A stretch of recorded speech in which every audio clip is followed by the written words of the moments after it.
Sa gitna ng malawak na kapatagan ng Luzon, matatagpuan ang tinaguriang rice granary ng Pilipinas, ang Nueva Ecija. Lupang mayaman sa kasaysayan at kalikasan, kaya ang mga hayop dito gaya ng baka, tiba-tiba sa pastulan. Kaya ang dekalidad na karne at perfect gawing longganisang batutay.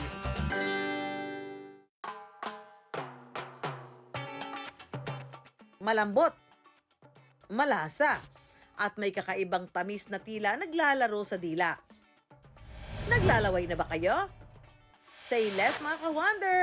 Dadayuhin na natin ang panalong lasa ng ipinagmamalaking longganisa ng Kabanatuan, ang batutay. Ang ka-wonder nating si Marie Chris, minsan ang itinanghal na champion sa pasaharapan ng batutay. Kaya mula Bulacan, napasugod si Empoy sa Kabanatuan para maka face-to-face ang maituturing na reyna ng batutay. Sir Empoy, syempre bago po tayo kumain ng napakasarap na longganisa, ituturo ko po muna sa inyo kung paano po gagawin.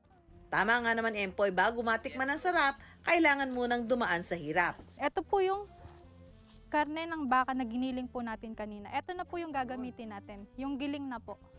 Kwento ni Marie Chris, lumaki siya sa amoy ng bawang, paminta at palengke. Sa edad na 14, natuto siyang gumawa ng batutay. Kasi po pag pumapasok po sa palengke po yung mga magulang ko po, nun sinasama po nila ako, nakikita ko po yung paggawa ng proseso simula po sa paggiling ng karne hanggang sa maging finished product na po.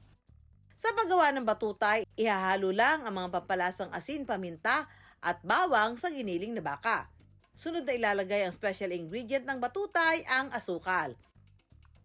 Ate Marie Chris, anong pinagkaiba ng batutay longganisa sa mga ibang longganisa sa ibang part ng Pilipinas?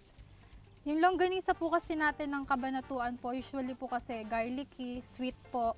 Sa mga vegan po kasi meron po silang nilalagay na suka. Medyo maasim po yung longganisa nila, unlike po sa longganisa po ng Kabanatuan na talaga namang sikat po talaga. Kapag templado na ang karne, sunod itong ipapasok sa bituka ng baboy na magsisilbi nitong balat o casing. Next step po natin ay ilalagay na po natin dito sa siliran at magsisilid na po tayo. Parang siyang plastic balloon, no, te? Next step po natin is tatalian na po natin itong longganisa po na siliran po natin. So magiging ganap na siyang individual na longganisang butotay. Tatalian para magkaparte-parte ang bituka.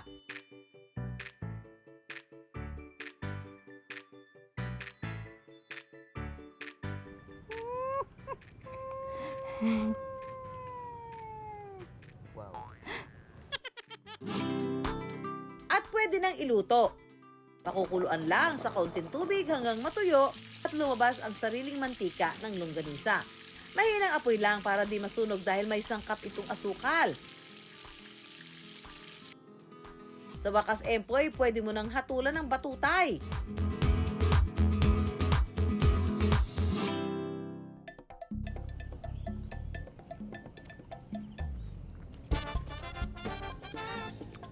Wow! Sarap, eh. Mabintog siya, malaki. Actually, masarap naman lahat ng mga langgunisa na mga natikman ko sa buong Pilipinas. Pero ito, isa sa the best. Lasan-lasa mo talaga yung bawang, no? Yun nga, yung size talaga niya malaki. At sulit. Kung bibili mo dito, sulit talaga. Sarap.